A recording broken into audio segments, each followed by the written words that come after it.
When my mom died, I got home. I had been at her care home, and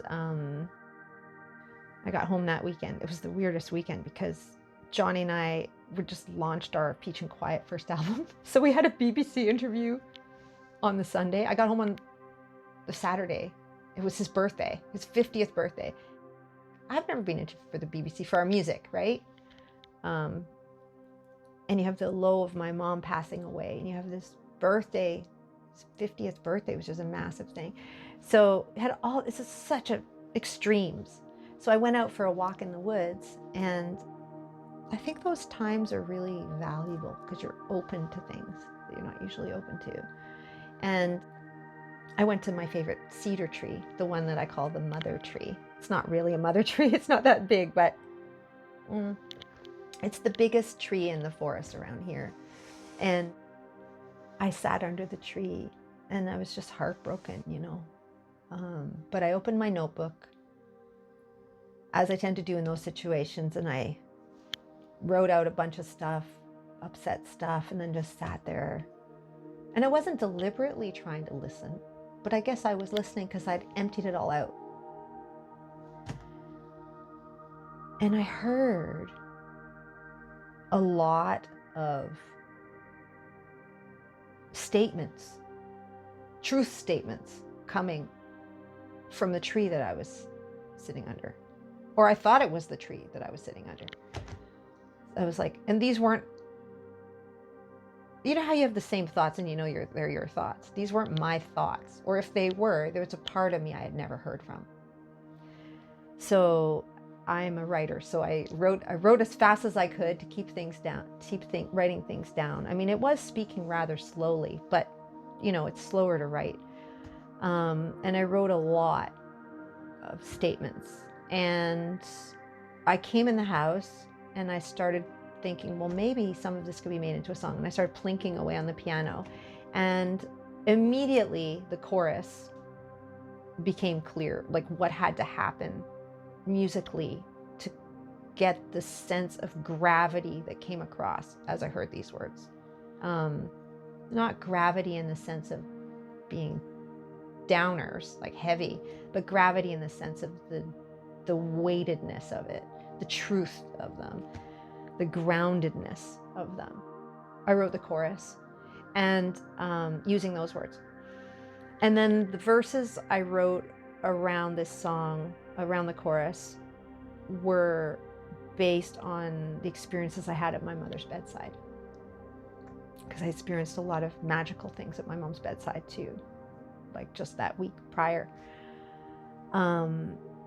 And I do Reiki, and I had used an energy clearing book with her as she was dying. And it took you through a number of stages as you would do an energy field sort of ritual. It would take her through another gateway, and it would write down what to expect when she goes through this gateway, and physically what you would witness and what was going on energetically in her dying process. And it was exactly what the book said. It was amazing. So I was taking her through this over the course of the week. And so I was healing along with her as she was going to her next place, right? So after all that, I landed in this place, wrote these verses around this chorus, recorded it. At first I called it There Is No That, because that's what the first statement is that I heard from the tree. There is no that. I don't even know what that means. There is no that. What does that mean? There is no that. There is no there. There's only this, only here. Only you, only me, only us, only we. When I started performing this song at concerts, one of the interesting things that happened to me was I started owning up to the fact that I heard this song from a tree when I decided to retitle it into Song from a Tree. That took a lot of courage because I don't think I'm a lunatic, but I had a feeling that everybody would think I was a lunatic if they heard the story behind it. But then at some point I just had to stop caring what people think. And so I released this Song from a Tree.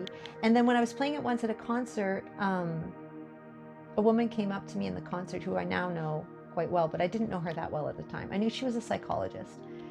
And she'd said, well, I came to your concert to hear that song because I heard about it and I wanted to hear it in its full form.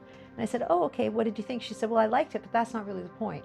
The point is that I wanted to hear what you said because I also hear from trees. And I record these tree communications into meditations and affirmations for my clients because they're so healing and nourishing. And I was like, oh, wow. And she said, and I wanted to compare what your tree voices were that you were hearing to what I heard. So I wanted to hear the song for that. And I was like, now I was on the edge of my seat. I'm like, and how does it compare? I said the chorus was the piece, not the verse. She said, I know because it's the exact same word for word as what I heard from the tree. Exactly the same. And I said, was it a cedar tree? And she said, yeah, it was a cedar tree. And I was like, okay, interesting. So this isn't just me imagining it anymore. This isn't just me, being,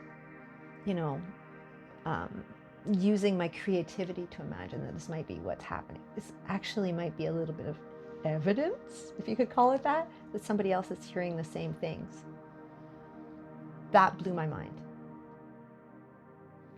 That was a major moment for me. And since then, whenever I perform that song or tell that story, people will often come up to me after a concert and say, oh, I hear from trees too. When you can put it all out on the line like that, take your weirdest, most vulnerable experience, and then people still say, not do they only say, I hear you, they say, bravo. They say, I have those experiences too, but I didn't have the nerve to share it before now either.